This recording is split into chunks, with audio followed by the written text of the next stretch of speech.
اقوام متحدہ کی سلامتی کونسل نے امریکہ کے تیار کردہ غزہ اسٹیبلائزیشن پلان کی منظوری دے دی ہے اور اس فیصلے کو عالمی سطح پر غزہ بحران کے ایک بڑے موڑ کے طور پر دیکھا جا رہا ہے۔ اسرائیل کی 2 سال طویل تباہ کن یلغار کے بعد یہ وہ لمحہ ہے جس نے کئی ممالک میں محتاط امید پیدا کی ہے، لیکن ساتھ ہی سنگین اختلافات کو بھی نمایاں کیا ہے۔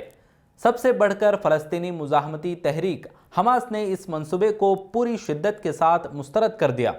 سلامتی کونسل کی قرارداد کے مطابق غزہ میں ایک بین الاقوامی غزہ اسٹیبلائزیشن فورس تعینات کی جائے گی، جس کا بنیادی مقصد غزہ پٹی کو مکمل عسکریت سے پاک کرنا ہے۔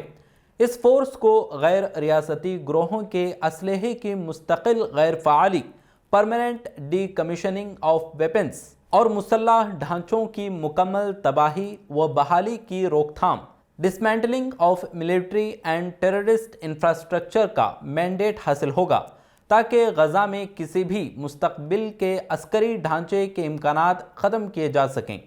قرارداد غزہ میں ایک عبوری انتظامی ڈھانچے، انٹرم گورننس میکانزم کے قیام کی منظوری بھی دیتی ہے، جو تعمیر نو، شہری نظم و نسق اور عبوری سیاسی معاملات کی نگرانی کرے گا۔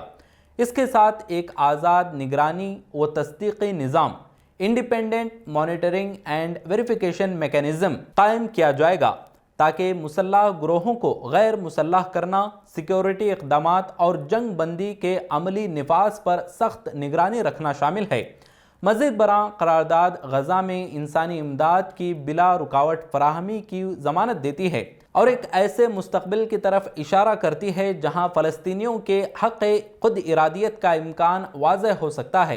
یہ قرارداد 13 ووٹوں کی حمایت کے ساتھ منظور ہوئی، جبکہ روس اور چین نے ووٹنگ میں حصہ لینے سے گریز کیا۔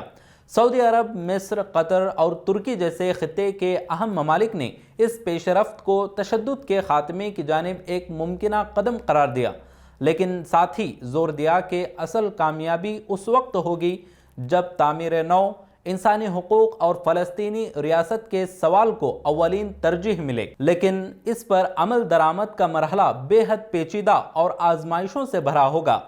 دوسری جانب حماس نے اس قرارداد کو 2 ٹوک الفاظ میں مسترد کرتے ہوئے اسے غزہ پر ایک نئی بین الاقوامی سرپرستی مسلط کرنے کی کوشش قرار دیا ہے۔